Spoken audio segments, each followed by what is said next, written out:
I mean, a lot of it is just waiting for daylight. Is just trying to get out of the weeds with all of the stuff that takes so long every day that we're working on, essentially night and day between the three of us. Like, there needs to be a point where that's not happening and we can look around and go, hey, I've got an hour, like, let's work on this thing. Unfortunately, that has not occurred yet, and it doesn't look likely to occur anytime soon.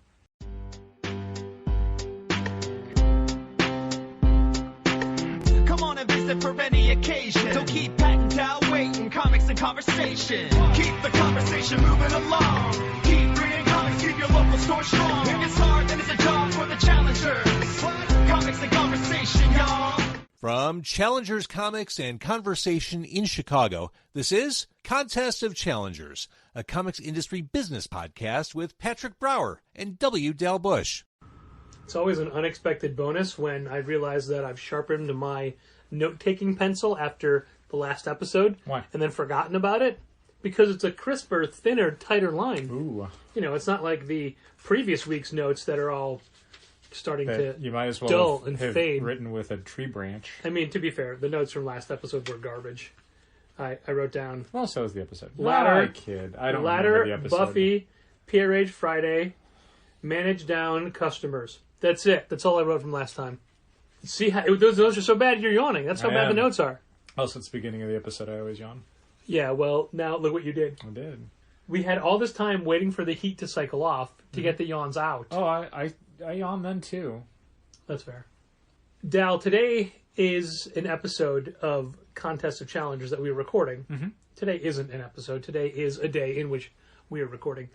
But it's the Friday of a week. Yeah. And I feel like all we need to do for this episode is to just randomly pick a day and then launch into all the horrible things that happened this week. It's like really just spin a dial. Do you have a 7-sided die we can roll? We can try. I don't remember anything, which is my self-defense mechanism. Forgetting days as quickly as they occur. Sir, do you know why I pulled you over? Sorry, officer, I don't remember. You know how fast you're going? I don't remember. Does it work? I'm not a cop, so yes, sure. How do you know if it's worked? You can't remember. I guess. You fell into my trap. I did. So let's start with a funny ha-ha episode from Incident from earlier in the week where it was the middle of the night. I don't know, like literally like 12 p.m. or something. Mm-hmm. And we got an email. Now, the generic email address for the store goes to you, me, and Molly Jane. Correct. And what the email was somebody... You, Me, and Molly Jane, by the way, was my least favorite TGIF show. Yeah, from the 90s slate of ABC shows. Spun out of Family Matters, I think. I was not a fan of it. No. Not a fan. That's fine. It's got its defenders, for sure. Yeah, I mean, it wasn't as bad as that, like, Patrick Duffy, Suzanne Summers one or whatever that was. That one was bad. God, what was the name See, of that that's one? how bad that one was. And I watched that one, I'm sure, too. Step by Step? Was it Step by Step? I don't know. I'm going to look it up. Oh, God, why? What have we done? Why not? Keep going. So, that's fine. I will, thank you. Okay. We get an email that was basically somebody inquiring about an online order they had placed. And this is happening to us a lot recently, where people will buy things from the website, choose curbside pickup, and then when we email them to say, okay, here's the hours are open, you can come get your thing in that time period. Step by step, by the way. You were right. I was right. You were absolutely right. Or if you're not comfortable coming in, we can bring it out to your car. That's when most people email back and say, oh no, I live in, Florida. I need it shipped. When you go to ProWrestlingTees.com, a Chicago-based t-shirt printing company that also does ShopAEW.com and 1 Hour Tees. Yeah, basically it's 1HourTees.com. Correct. That has a very heavy wrestling contingent. Pro Wrestling Tees offers people who live locally the opportunity to just go pick their order up and save money on shipping. When you choose local pickup on ProWrestlingTees.com, you are given multiple confirmation windows to ensure that you realize you are not getting free shipping. This is just local pickup. Because apparently they also got tired of enough people just going like, oh, free option, I'll take that. Yeah. Instead of looking at it and going, No, this means you come pick it up. It may be under shipping as a heading, but it is not free shipping. So we frequently, and this happens all the time and multiple times this past week, of people emailing saying, oh no, I need that shipped. And it's like if they live in Florida or Ohio or whatever, when the order comes in, you think they might need this shipped and don't realize it.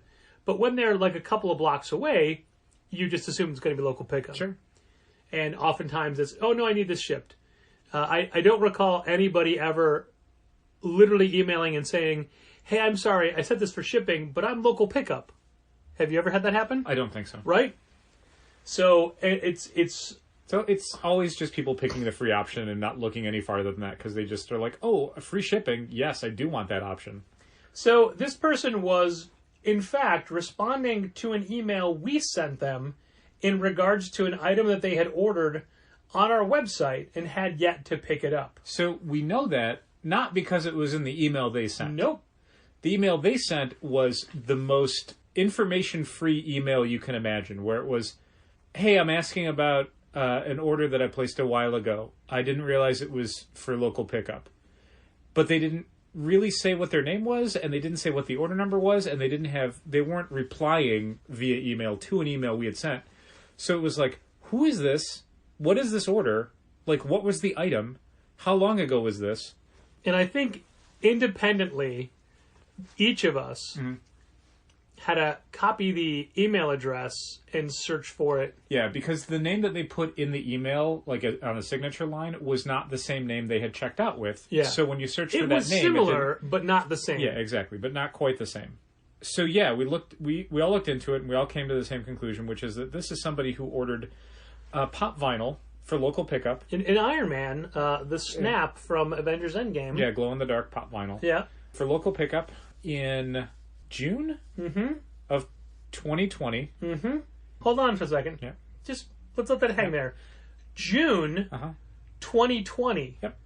Which means a full, 20 months after they had originally ordered it, and a good 16 to 18 months after we had emailed them to say... We emailed them in hey, October. It's been a few months. Are you coming to pick up your pop vinyl? I remember that point in October of 2020 where I went through, and there were several orders like that. Like somebody ordered 100 boards, and I emailed to say, hey, come get your boards. They're like, oh, you can't ship those? I'm like, yeah, we can.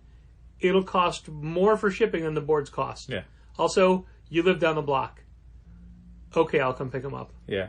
The box under the counter where we have all of our online orders that are ready for pickup was getting a little full because stuff was in weird sizes. So Patrick had gone through and messaged the really late people, the people who were a few months after they had placed an order and not picked it up. If you place an order in June and we still have your item in October, that is a long period of time. Correct.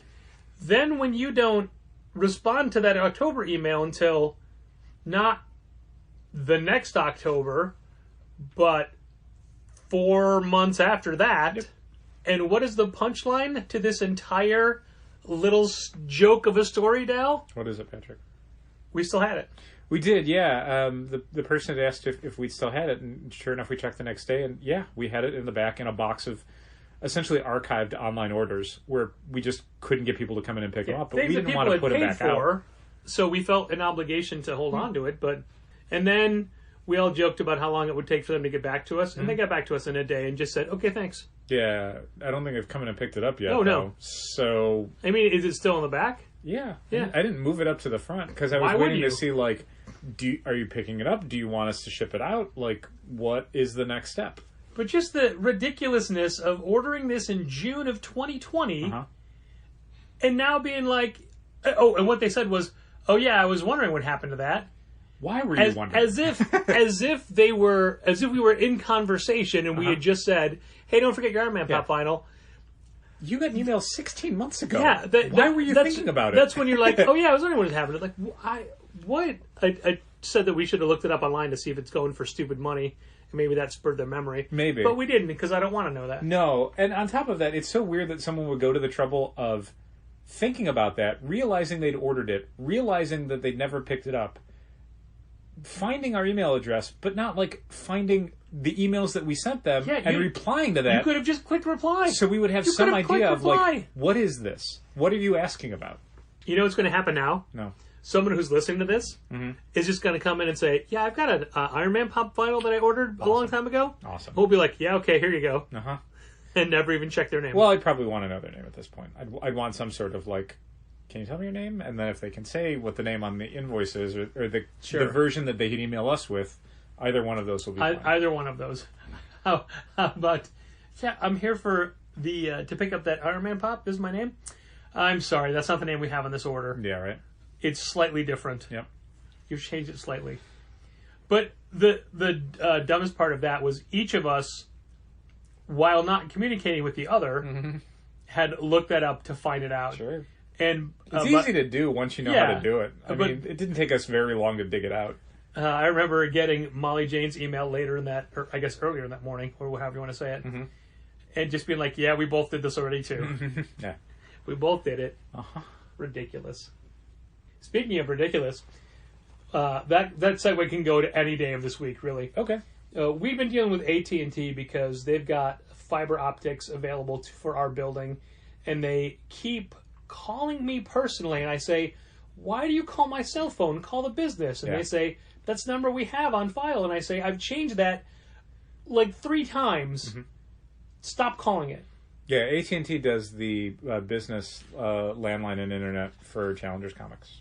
So they've fiber optics available, and it's, you know, a gajillion times faster, and also a couple of bucks cheaper per month. A couple bucks cheaper is the more important one. Maybe. Yeah, I mean, fine, we'll do that. We'll look into that. The faster is like I don't know how much we'll ever notice. It's fine. Right. Maybe sure. For fiber optics, is it ER or RE? ER. FIBER. Not FIBRE.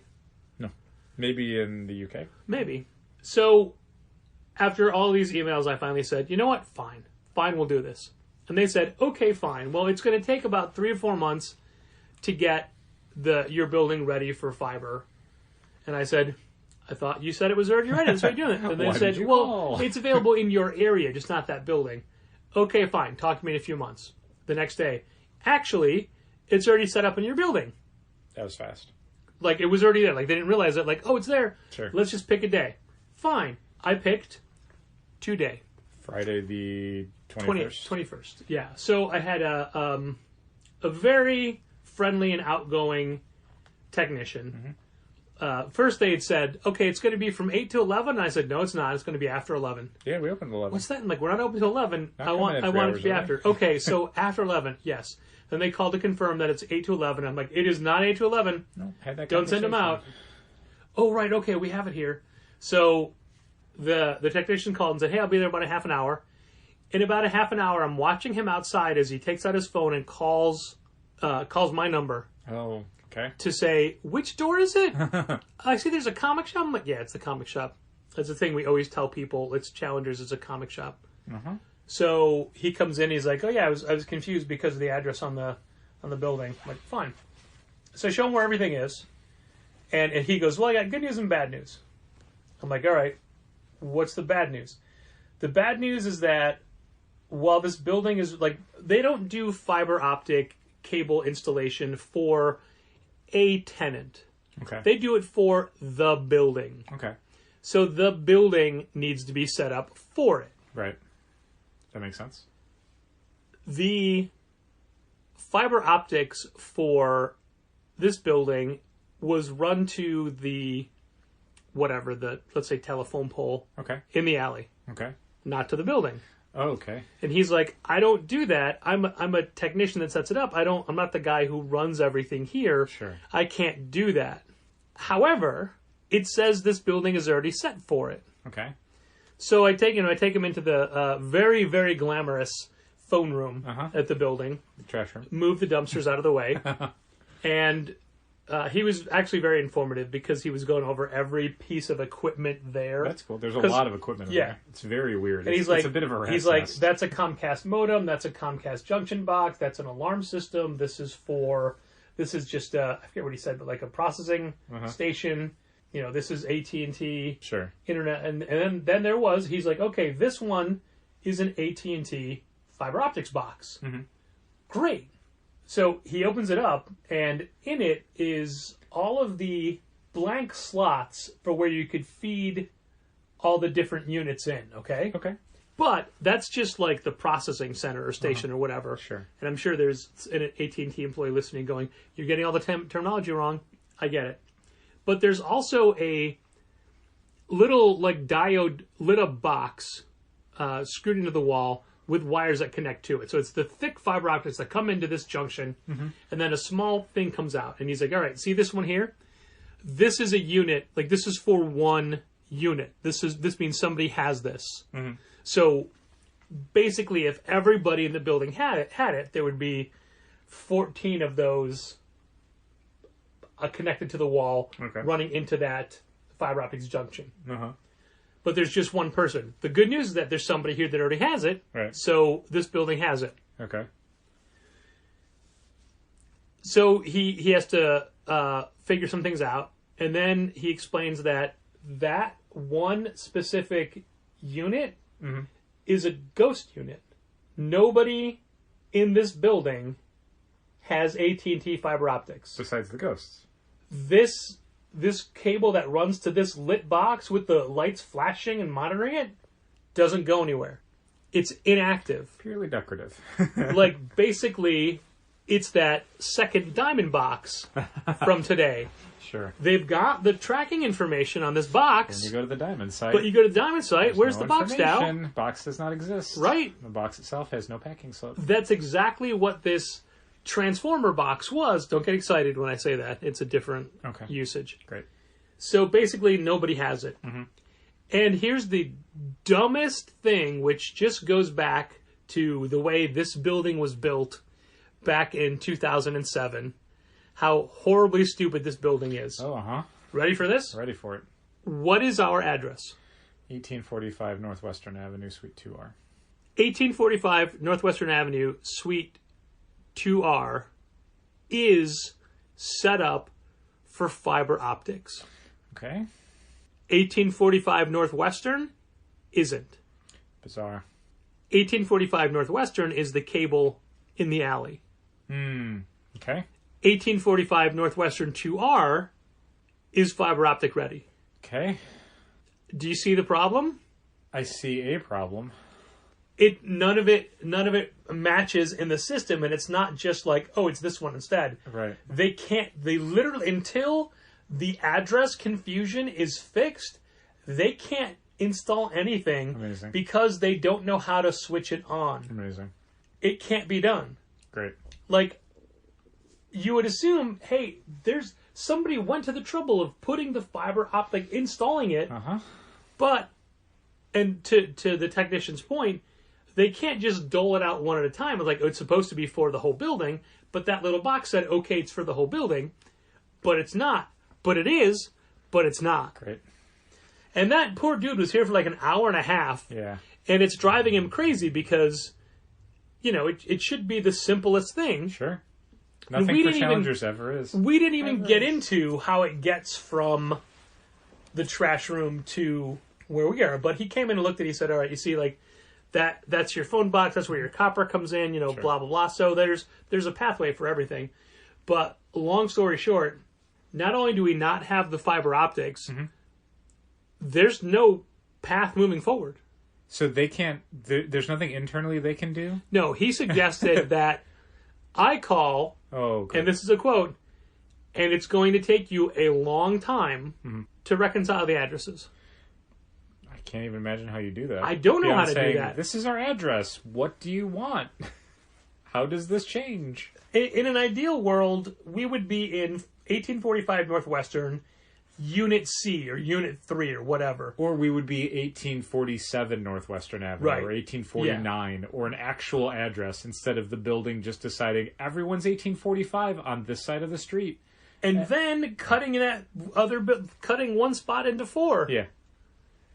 And then Bonkers. half the people upstairs use the 1845 address when they're actually 1864 They're on Winnebago. Winnebago, yeah. Because the entrance to the residential units is on Winnebago, not on Western. It's a different address altogether. Yep. As it should be. because the address is on a different street. And it goes back to the same situation of us losing our gas meter every time somebody new comes in. Yep. Yeah, every time. So, I mean, this is, as you said, incredibly typical. Oh, yeah. What an amazing reminder of just how badly this building is built. Everything for challengers. I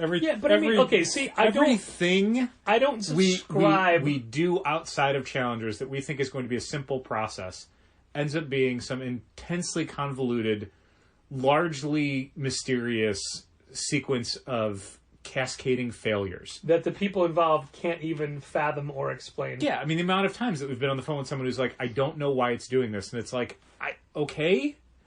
Like, it's cool that it's a mystery, I guess, but it's not cool that we're subject to it once again. I mean, and that's at a time in January where we are doing a lot of, why is it doing this? We don't know. Okay, great. Yeah. For example, one more thing. Shopify, who is basically our website, our web store. And this doesn't matter on any real surface. I just don't understand it. Mm-hmm. They're changing the way they bill us. Yeah. Like, we have regular transactions that occur through Shopify. Yeah. And it's like they handle the processing, the payments, the tax, all of that. Yeah, for online payments generally. Yeah, is run through them. If you pay for a Shopify order either through the website or through an invoice that we send you with a credit card, Shopify is processing it. Yeah, they handle all the financials to a transaction. Yeah. And we pay them monthly for their service and the apps that we use. Yeah, the online storefront, the point-of-sale system. They also collect payment for Managed Comics as a monthly subscription, and a few other monthly subscriptions that we use to better run our store. And normally what they do is when money is due, they just take it out of our account, basically. Yeah, because when they collect money on our behalf, it usually takes about 3 days for them to pay it out. So if a bill comes due while they're holding on to money for us, they'll just say, okay, well, we'll take it out of the money, and then we will charge you on the credit card that we have on file for the remainder of the money owed. And there's records that are kept. We know, I know specifically when they do it, how they do it, how much they take out. Yeah, they send emails and stuff. For the bookkeeping. Yeah. This week they've decided, no, we're not doing that. We're just charging you outright. Like, we're going to bill your credit card on file. Mm-hmm. And fine, it's the same money for the same business. It doesn't matter at all. I just want to know why. Yeah, it is why a are strange you making change. this change? Like, they didn't even do hey, we've decided this is better for our business or for record keeping or whatever. One sentence is all I want for them to say, this is why we're doing this. Yeah, no explanation. Just, this is a change we're making. Yeah, it's just so, like, tell us. Mm-hmm. Please tell us. I want to know. It changes my bookkeeping a little bit, you know? Sure. And it's just another unexpected charge. It's basically like if you have a PayPal or a Venmo balance and you pay someone out of that, you feel like, well, I'm not really, like, I already had that balance. I'm not really paying anything. But then it's like, let's say, and this is kind of a stretch. Let's say I owe you $20 for pizza, right? But then I'm like, oh, hey, Dal, we got tickets to an AEW event and your share is $70. Give me the $70. And you're like, what if I just give you $50? Because, no, give me the $70. Right. And I will give you $20 later. Yeah. Okay. That's weird. Everybody gets the same amount of money. It's weird, and yeah, I don't know. I'm sure it's better for their corporate bookkeeping. I guess. Maybe there's too many accounts they have that don't have the balance, and it's difficult to pivot back and forth. Hard to say. I don't know. It's weird. It's just weird. It is weird. I agree with that. I just want an explanation. That's all. Sure. We're your business partner.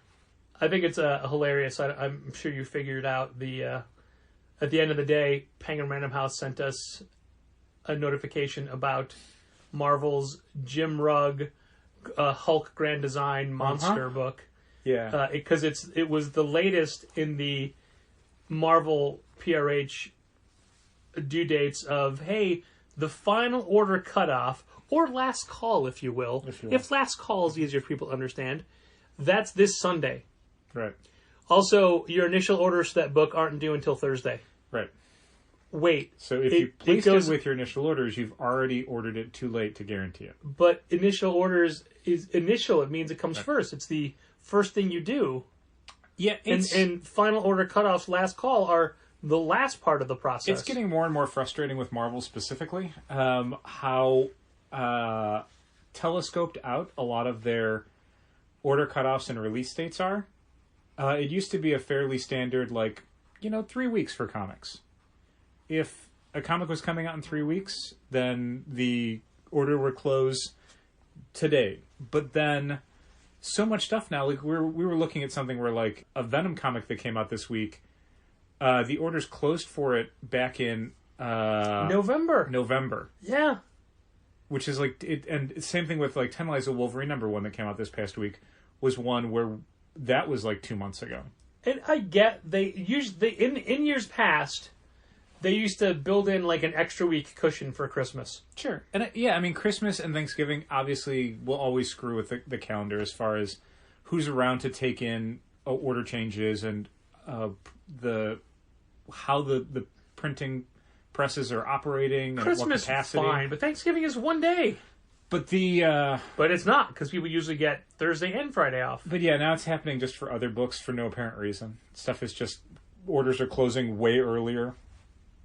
The good news is that Penguin Random House pushed out an email that said that they actually pushed back the close of Hulk Grand Design #1 until the following, 2 weeks. Is it 2 weeks? No, I thought it was... I think they pushed it to the 7th. No, I thought it was the 31st. I'll look it up. Because I thought that was hilarious that they're like, okay, fine. Now your initial orders are due on Thursday, but your final order cutoffs are Sunday. So you have 4 extra days to figure it out. Sure. I want to say... Even if it's the extra week, there are so many books... Yeah, they moved the FOC date from January 24th to February 7th. Okay. 2 weeks. There's still so many books in the current catalog that the FOC is literally a week later. Sure. Roughly 1/4 of the books. Yeah. It's counterproductive. It makes you guess. Sure. Just deleted the one I did not want to delete. Whoops. But guessing is basically all that we can do right now. It's true. I remember way, way back in the waning days of 2021, in December, where it was the last initial order I would be placing through Comic Suite. And listeners are used to me complaining about the pull box system dropping my window of ordering to a week. I had to wait until orders closed before all the special orders would populate into the Comic Suite system. So when I'm doing my orders, I would know how many we need for subscribers, and then I can figure out how many we want for the shelf. And Managed Comics was going to change all that.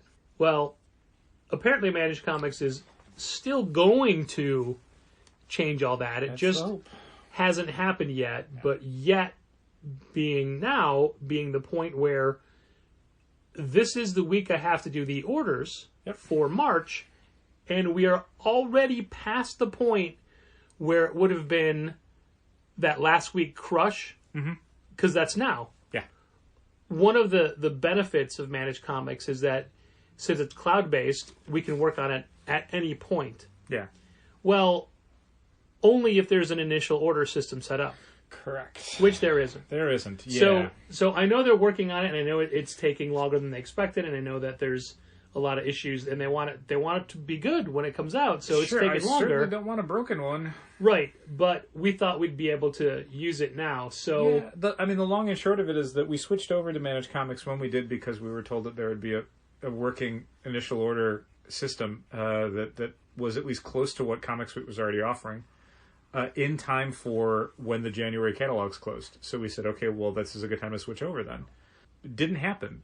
Definitely would not have switched over if we'd known that. Would have waited until January or February probably to switch over instead of doing it at the end of December. I think the January/March PRH Marvel order is due tomorrow. Yeah, But luckily we have a system in which we don't necessarily do that. No, but as you've pointed out, like it doesn't buy us a ton of time because a lot of things from that catalog FOC the following week. Right. So it bought you a few days at most. So what we're doing now is we order three separate ways. We order through Penguin Random House for Marvel. Mm-hmm. We order through Lunar for DC, and we will order through Diamond for everybody else. Yep. And the way it used to work is I would open Comic Suite and they would have all of those things in, and I could do it all through Comic Suite and then just put the numbers into where it needs to go. Mm-hmm. We don't have Comic Suite anymore. No. We don't do that. So we're using the online Diamond order form, which is, it tells you what the book is. It has the pictures if they exist. It has a description. It also has a listing of what you've ordered for previous issues, which is helpful. Previous issue. Oh, okay. Well, I guess that's... Yeah. I mean, I meant previous issues in the sense of, like, okay. Everything that has a previous issue is going to be listed there, so but it's only the most recent ordered issue behind what you're ordering. Yeah, so if I'm ordering Avengers 54, it'll say, hey, for 53 you ordered, 75 copies. Sure. However, if 53 had 8 different covers... It's only the A cover. No, all of them. Oh, it's all together? It's one number for everything. That's weird. So You'd think it would just be the A cover. No, it's and you noticed it. You were the one who pointed it out, actually. I mean, I noticed that they had the same number for everything, but I didn't notice that it was... because they're all added together. Okay, yeah, I did not notice that part, no. Yeah, just go look at our Berserk numbers, you'll figure it out. Oh, okay. Berserk, a book that has a minimum of 4 regular covers, not counting incentive covers, and it'll say, hey, here's what you ordered of the last issue. Yeah, that's not helpful. It's like, that's a lot. What was there a 1 in 50? Was there a 1 in 25? 2 1 in 25s? Puts them all together. That's not helpful at all. So, well, it makes you do a lot of extra math. So, fine, Diamond has that. But one of the things that I really miss about Comic Suite is that when you would open, and again, this is going to change, I hope. When you opened the monthly order form, like I had to wait until that final day for all the orders to populate. Right. The orders populate, meaning I open the program and it already defaults to how many club copies I need for any book. Yeah, it makes sure that you're ordering at least a minimum number of subscription copies. I don't currently have that for Managed Comics. No. Now, if you open the catalog for Managed Comics for the January-March catalog, it'll say, you could sort by title, by publisher, and it'll say, okay, for Avengers 54, you need, 36 for club. Mm-hmm. Okay? That's it. Right. It doesn't tell you what you've ordered of 53, 52, 51. It doesn't tell you the sales. The initial order aspects, as currently situated for Managed Comics, are incredibly rudimentary. I had to keep pausing because I forgot what issue of a fake of issues of Avengers I was using. Yeah. It's what's there is just essentially what would have been there in a pre-Shopify plugin format, which is just, here are the subscribers, how many copies of each book and each cover you need to cover your subscriptions for the month, and that's it.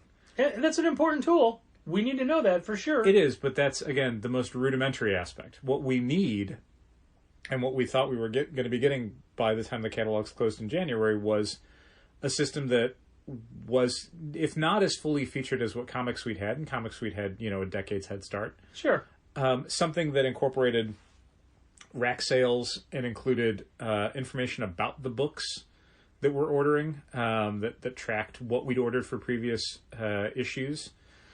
A lot of stuff that we need in order to make informed decisions about what to order altogether for a book.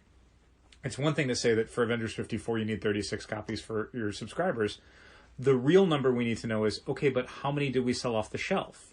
Like, did we sell 14? Did we sell 40?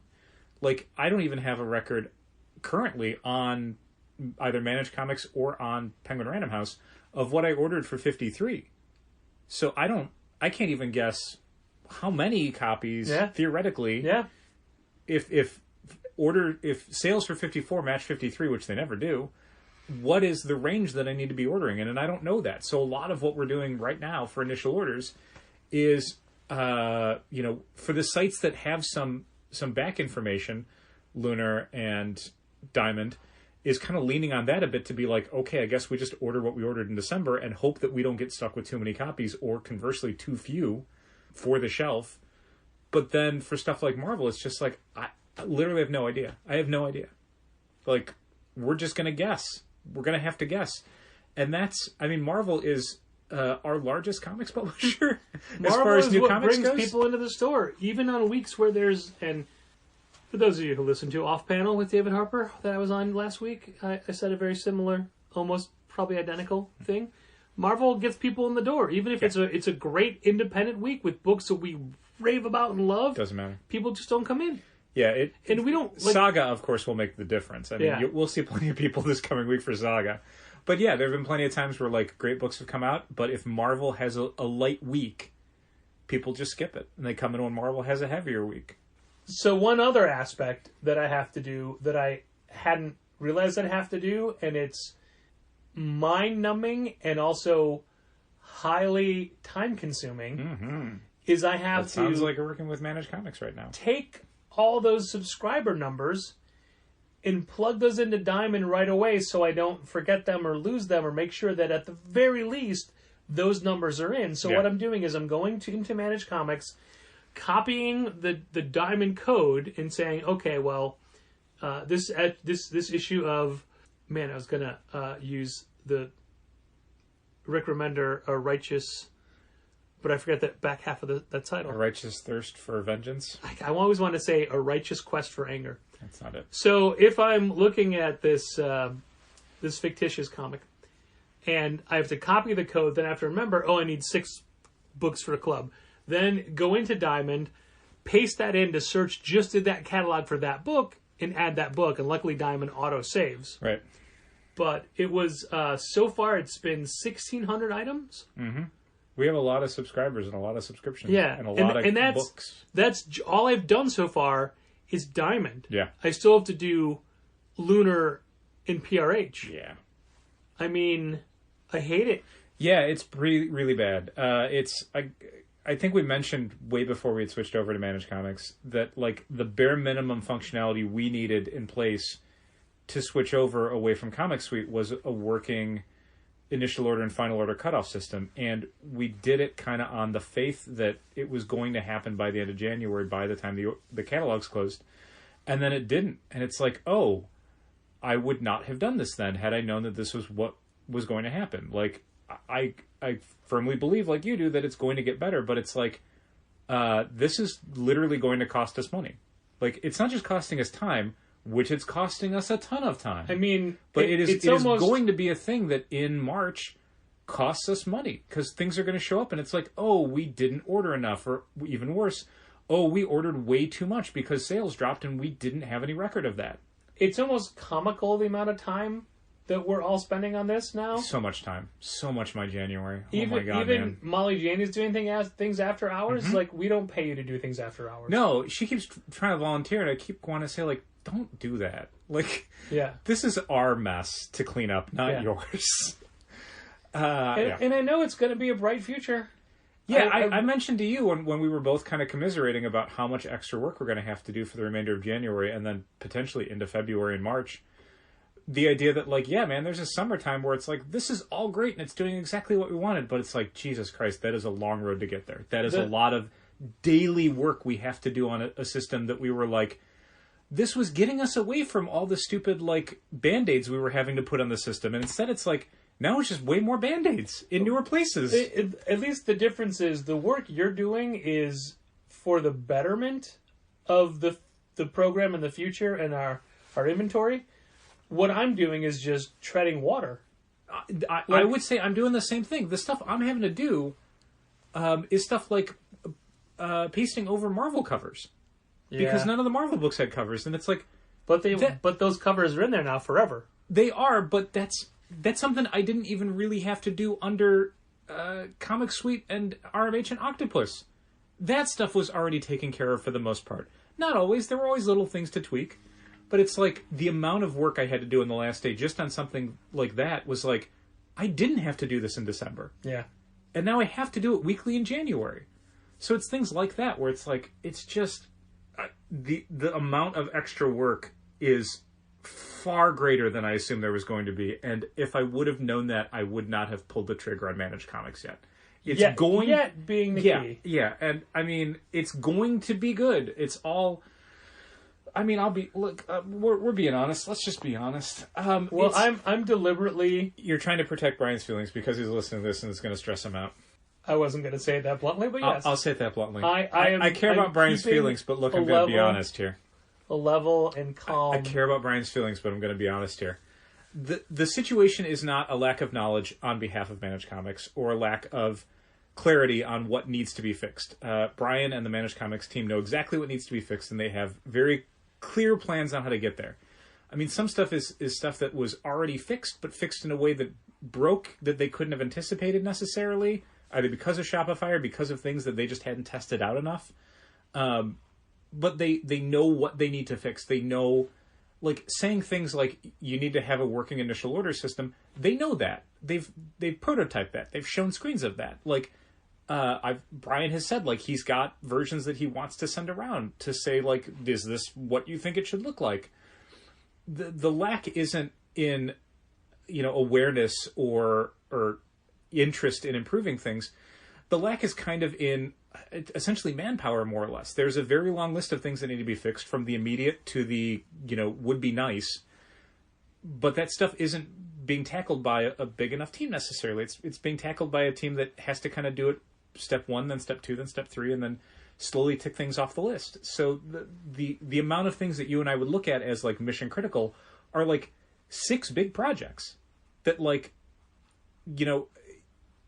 they shouldn't have a lower priority than immediate, but they're going to have a lower priority than immediate because that's how big the team is, and the team can only tackle one gigantic project at a time. Yeah. In amongst other little things that are, quashing little bugs or fixing little quality of life things. But, like, the big major stuff is, like, you can only do one at a time, and it's like, all of those, we need them today, because the longer we don't have them, the more extra work we're doing every week, and the more additional problems occur because of it. Just the fact that, like, it's been 3 weeks, I think, and we're still having problems with how subscriptions work as far as pulling them into point of sale.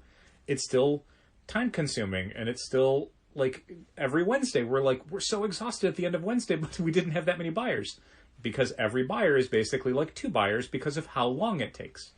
And again, that's all stuff that's going to get fixed, and it absolutely will get fixed. But in the meantime, it's like, it's some stuff is irritating, and some stuff is exhausting, and some stuff, like the initial order thing, is going to cost us money. That's just the reality of the situation right now. Like, I'm very excited about June, where that's not a problem anymore. Sure. But, it's January, and it's a problem. It's the point of the month where you look ahead to the, like, oh, literally every day, if I'm not at work, I'll have to be at home working. Yeah.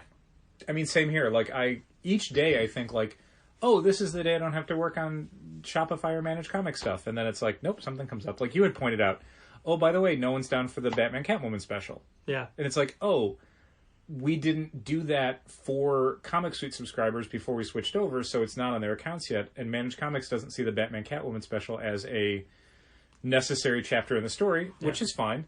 But then adding that individually is so time-consuming in Managed Comics because of how you have to do it and how the system works. And that's just one other, like, oh, that's another hour I had to spend working on that stuff that I wasn't anticipating on my day off. And there's just... As soon as this is done, I'm going to do Marvel covers. And there was one other thing where I'm like, I need to do that, and I can't remember what it was. I think it was probably tweaking, like, whatever new stuff that got added to the system to make sure they have the right product types and the right tagging and stuff on it. I don't know, something like that. There were some other graphic novels today that still don't come up in the system. Oh, there's a bunch. I'm still in the process of having to go through genre by genre and check all the barcodes because a bunch of the barcodes are still not right. The Hulk graphic boxes weren't in the system, but the other 2 were. Yeah, those need to be put in the system. That was the thing that cropped up Tuesday or Wednesday. So, I mean, I put Hulk in the system. Thanks. But then I had to go back in and edit it, so it's not a 5-pack, and it's not $65. Sure. But the other Spider-Man and Demon Days? Demon Days were in it, and they were fine. I remember putting those in, but I guess we had somehow missed the Hulk one when we were making those additions. But at first, like, okay, so you scan it, it doesn't scan, you see it's the right barcode, Fine. It doesn't find things sometimes. Type it in. What the hell do you call that thing? Yeah, that was what we found out when we were looking for it on like Tuesday or something.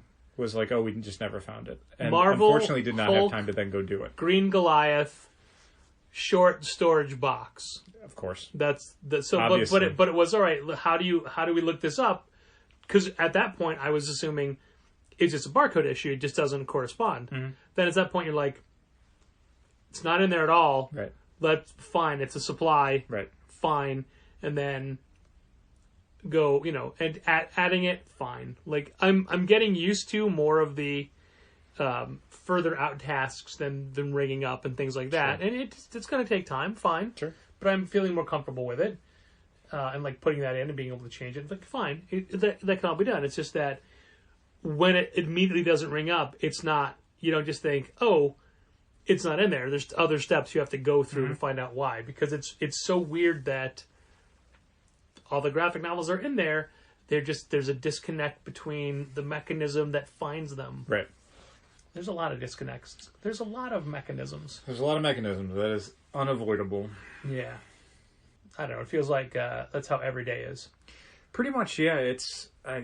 We are not at a point, like, I was thinking the other day, like, January was originally going to be the month where we were like, hey, there's a bunch of big projects that we want to work on, and, we want to clean out the back room, and we want to take care of all this stuff. Think about that often. And, the back 3 months of 2021 are probably not going to be the right time, because, Molly Jane's coming on board, and we want to give her a lot of time to get acclimated. And now it's January, and it's like, we still have no time. We somehow, with an additional person working full-time, we have no time to tackle any of those projects. But also, I don't know how that happens. Also, no roadmap to when that'll happen. Yeah, I mean, a lot of it is just waiting for daylight. Is just trying to get out of the weeds with all of the stuff that takes so long every day that we're working on, essentially night and day between the three of us. Like, there needs to be a point where that's not happening, and we can look around and go, hey, I've got an hour. Like, let's work on this thing. Unfortunately, that has not occurred yet, and it doesn't look likely to occur anytime soon. Ladder update. I haven't used it for anything yet. Me neither.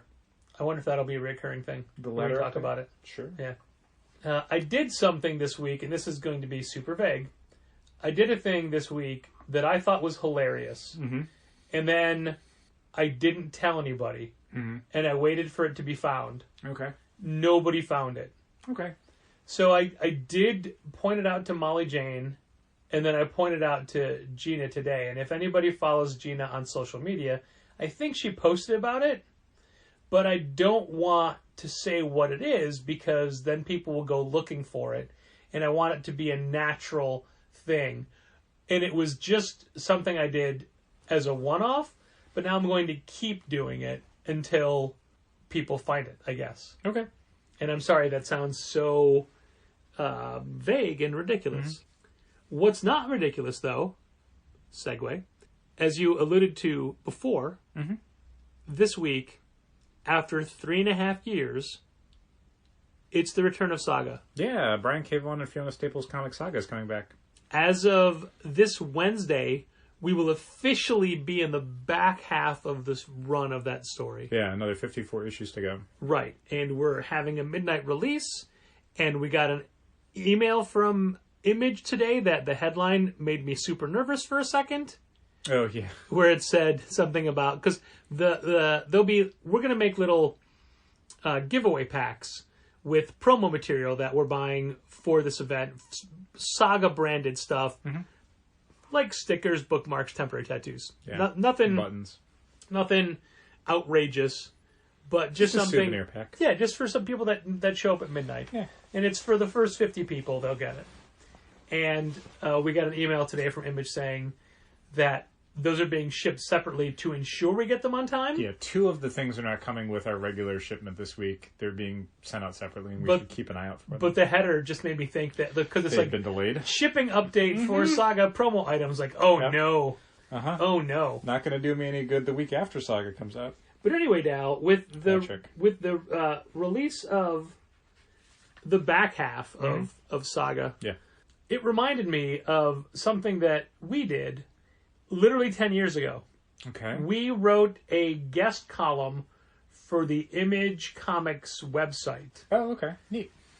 And it was specifically all about, it was called Hand-to-Hand Combat, and it was about hand selling properties to the customers, because you can't just put a book on a shelf and hope it moves. No.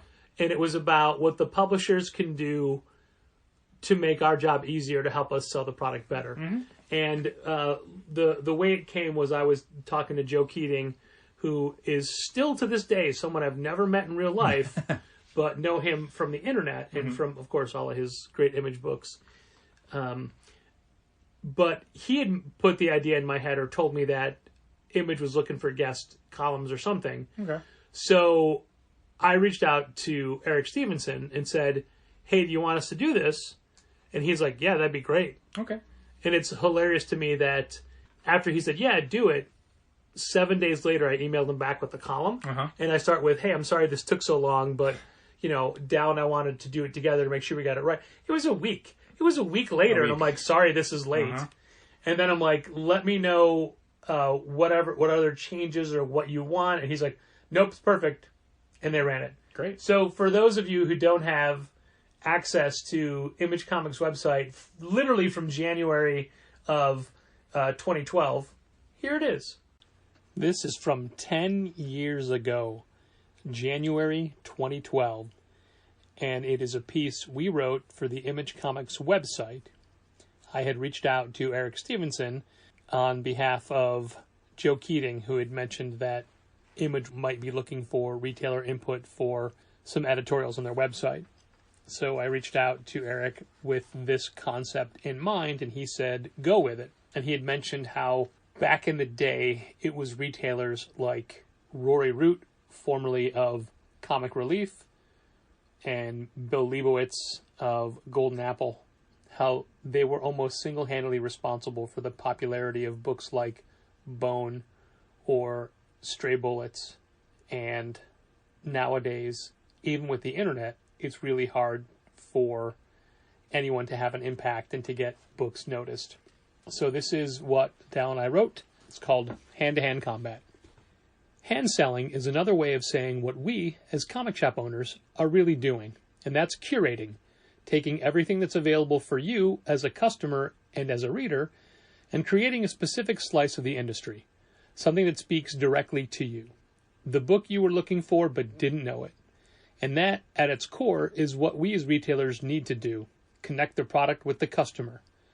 As a small store that depends on long-term relationships with our customers, that's the most vital thing we do, as far as what directly translates into a sustainable business model. It's not stocking the most product, it's not running the best events or holding the biggest sales. When we put the right book into the hands of the right person, we will have a customer forever. We will always be the people who turned you on to Chew or Invincible. We're the one that looked into your brain and figured out the book you weren't reading. Everything else we do is garnish. The meal, as it were, is getting a book in your hands. The other facet of hand selling is when we encounter a book that is so exceptional, something that can appeal to most everyone who comes in the shop, that we just start recommending it to everyone. Having just read a preview for SAGA #1, it's the sort of book whose target audience is anyone who comes into a comic book store. It's a book we will literally put into the hands of every adult who comes up to the counter. A book that transcends what you think you like. If you like comics at all, or comic book storytelling, there is something for you in a book like SAGA. As part of our long-term relationship with you, we can't just put every book on the rack and call it done, hoping you find what you want. By having the chance to give you a great book you weren't even asking for, we create the opportunity to continually approach you with new or new-to-you books we strongly believe you will enjoy. One of our current favorite books is The Strange Talent of Luther Strode, a book that was under many people's radar. Had we read that but kept our enjoyment to ourselves, it would have sold okay. It is too good a book for people to not find on their own. But since it's so much fun and we both love it, we mentioned it to everyone, and as a result, we're selling over 10 times what we expected we would. 10 times. In today's off-the-rack, wait-for-the-trade marketplace, that is spectacular. And it's that kind of fan excitement that gives us the most hope for a continued future for our beloved industry. What's great about our industry and why we even opened Challengers to begin with is this kind of fresh, exciting material is now coming out all the time. It is almost a detriment as we look at the bookshelves at the shop and think, oh yeah, that. We haven't been mentioning that for a while. As so many new gripping books come out, we tend to lose track of the previous new gripping books. But then again, it's always rewarding to bring the spotlight back onto a less recent property and watch it flourish once again under the gaze of a new audience. Where we, Dal and Patrick, differ in our ability to excite potential readers is in the pitch. Dal is so very good at giving you the high concept pitch, the something meets something else kind of framework to build in people's minds what you'll be enjoying. Joe Keating's glory is like Robert Kirkman writing Promethea. Or he can distill a book into the simple sentence that makes you want to understand what he means. The Strange Town of Luther Strode is kick-ass if it didn't hate you for reading it. Patrick, on the other hand, uses the direct, have you read this? It's so awesome style enthusiasm that while you may not know what the book is about, you know he loves it and that he wants you to as well. Less informative as Dal, but no less effective. All of this love of comics we share and the desire to find something new, it works for everyone. It goes for us as well. If there are things that you read and you love, tell us. Tell each other. We all want to be excited and surprised and entertained. Tell us what we should be reading. There are plenty of books that we love that we did not discover on our own. Write a blog, post about it on Facebook, tweet it, and also tag the creators and the publishers so they can see your excitement. But most importantly, tell people. Tell us. Tell the people behind the counter of your comic shop about books you love. It can help them suggest similar books to you, but it can also help them suggest that very book to someone else. In today's different than ever before publishing landscape, there are more books than ever for retailers and customers to choose from, but it's also harder to find them and to stock them. There are plenty of creator-owned books we stock directly from the creators because we can't get them any other way. There are Kickstarter projects we support and small press comics we help get printed because we believe in them and want to be able to spread the word. Books like Eliza's Fry Regalia and Jason Brubaker's Remind, and Justin Peterson's Very Near Mint, and Ryan Brown's God Hates Astronauts, and Blast Furnace Recreational Thief, and Mike Norton's The Curse, and Carl Kerschel's The Abominable Charles Christopher, and Sarah Beacon's Ouija Interviews, and Shut Eye. And the list goes on. All books that are not available from a distributor, all books that deserve a look. And for every one of those books we find and support, there might be 100 that we miss. Advanced reader copies of upcoming books are hugely beneficial in helping us make ordering decisions. Not nearly enough publishers make these available, but for those that do, we wind up increasing our orders on the majority of the titles we can read before we place our final order numbers. And I don't mean by 1 or 2 copies, I mean by double or more. We keep using Saga as an example, but after reading it, our numbers will be 5 times higher than our already larger than average initial thoughts. Our Thief of Thieves numbers will also go up from our initial expectations, and that's a book for which everyone's already excited. And speaking of books you were excited for, thanks to an ordering incentive from Image, we ordered twice as many copies of Fatale #1 as we have for any other single Brubaker Phillips issue yet. Double our Incognito numbers and more than double Criminal numbers. And we sold them all. Sure, it was our recommended comic of the week, displayed right at the front counter, but it didn't need to be. It seems that everyone already anticipated this book. We never thought it would do this well, and we never would have gotten the chance without Image taking the chance on our sales. We will always push a book where the publisher and creators go to extra efforts to help us sell it. How can we not? Okay, this is about to spiral out of control, so we'll end it here. We called this hand-to-hand combat because sometimes being on the front line of comic book retail is like fighting a military campaign. It's a struggle we want every side to win, but it's still an ongoing fight. Helping you discover a great new comic is how we win each battle, and we want you to win the war. Okay, that was kind of long.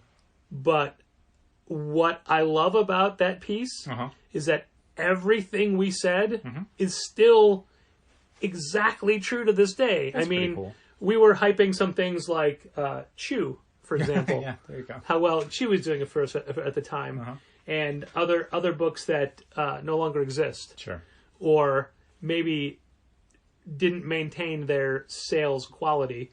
But literally everything else in that article that we wrote 10 years ago is exactly true today. Yeah. Look at a book like Crimson Cage. We flipped out about it because it's great. It's really good. But how did we know it was great? Oh, we read it and we told people? We read it before it came out. Uh-huh. Also, man, that book is so good. It's so good. And then, just that, like, I spend more time... We try to spend more time lately, as much as possible, reading PDFs of books that are coming I out. read a bunch before we started this episode. Oh, nice. Yeah. Was it all Marvel ones from PRH? No, it was Image ones. Okay. And also, it works both ways, because there's a book that was released from DC that's coming out next week, that I read and said, oh god, this book is so bad, I'm cutting our numbers. Cutting them way low. That's helpful. Yeah. Did you want to talk about anything you read? Was it... I can. I don't know that anything was like a huge revelation. I think the last one I read was Slumber. I didn't read Slumber yet. That's not your kind of It's thing. not. That's why I pushed it off. I read Little Monsters. Oh, okay. The new Lemire Dustin Nguyen book. Yeah. Is it gorgeous? It's very interesting in that the use of color is real spare, which works because it's like it's a bunch of vampire kids at the end of the world, basically. So everything's nighttime and kind of bleak, and their lives are very repetitive and dull. But it's a fun first issue in that it's so kind of bizarre how it's coming at a lot of its storytelling, how kind of monotonous they made the first issue purposefully. Okay. To put you in the headspace of like, these vampire kids have been doing this for a long, long time, and they have nothing to look forward to, and then something changes at the end of the first issue. But I think those two creators can get away with it because they've done enough stuff together that you're like, this is going somewhere. They've built faith. Yeah, for sure. And I mean, they're cashing it in a little bit. What's the phrase? They've built up... Goodwill? Yeah, I guess it's goodwill. So I read that. I think is it Ghost Cage? Is that? Yeah, Ghost Cage. The Nick Dragotta book? The Nick Dragotta book, yeah. Ghost Cage, I thought that it's one of those books that looks really interesting, but it's just 3 oversized issues. And at that point, I thought either make it 6 issues or a graphic novel. Yeah, I mean, Ultra Mega was kind of the same way, where it was like, they may come back for another series, but it was like 4 gigantic issues, and that was it. Ghost Cage is honestly hitting a lot of the same things that I'm sure Ultra Mega was hitting, where it's like, this is a very art-driven project. The story is a real, like... Ball burner? Sorry. Capitalist satire. Ball burner is a reference to AEW. It's true. Head referee Paul Turner. Based on a joke that Taz steered away from on an episode of AEW Dark from like a year ago. We will never forget it. But yeah, it's a capitalist satire, basically. It's like a RoboCop or a whatever, where its version of like a power company is incredibly weird and overblown. The art's good though. If you liked East of West and you wanted to see Nick Dragotta really go crazy with his designs, this is that. It's black and white, so it has a kind of Akira feel to some of it. Is there zipatone or toning or grayscale? Yep. So it is trying to evoke that Akira design philosophy and that Katsuhiro Otomo's sort of like worldscape. It uses the scale of some of the city in the same way that Akira might have done it. That was good. Not 100% my thing, because he's not 100% my artist, and it's like, if you're not into the art, I don't know if it's going to work real great. The story is funny, but not... It's like clever funny, not funny. Do you know what I mean? Yeah.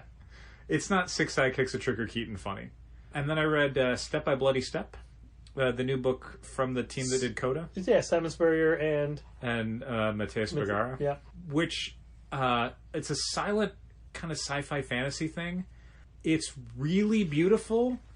I don't know that I 100% understood what was going on in the story, but I don't think you need to, because it's really beautiful. And that was just like a PDF on an iPad, like in hand with a comic. I'm sure it's going to look even better. Yeah. I think it's worth checking out. It's a silent book though, so depending on what if you follow writers more, I don't know if it's going to be your thing, but if you're someone who comes to Image stuff looking to be blown away by art, it definitely does that. There's some really interesting uses of color and a lot of great design stuff. Yeah, it's just a really beautiful comic. It hits some of the same beats, like, narratively as, like, a Miyazaki thing, or for people who do video games, Shadow of the Colossus, or... I was hoping you were going to say My Neighbor Totoro, the video game. Or The Last Guardian, stuff like that. I liked it. I don't know if I'm going to stick with it necessarily, but I thought the first issue was really beautiful. I read Radiant Red #1, the spin-off from Radiant Black. Sure. I stopped reading... David LaFuente. Yeah, I stopped reading Radiant Black a little while ago, but I wanted to check this out because it's David LaFuente. I love David LaFuente's art. First issue's good. It's a little slow in that it's trying to recenter the story a little bit more around the Radiant Red character, who is more of like a antagonist in the Radiant Black series. She had a spotlight issue that explained a little bit more about what her backstory was by the same creative team that's doing the Radiant Red series, Cherish Chen and David LaFuente. It's interesting. It's a book that is sort of doing superhero stuff with a little bit more like economic anxiety, which I think is very modern. Very topical. Yeah. Very prevalent. Yeah. I mean, that was... Who doesn't have economic anxiety?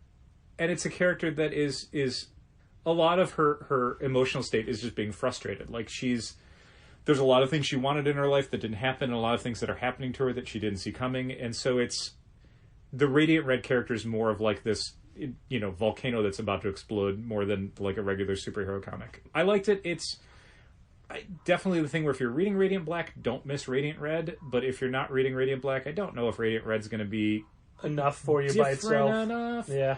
It is very different tonally than the Radiant Black series, which has a little bit more of like a little bit more lighthearted superhero action, while Radiant Red is a little bit more introspective.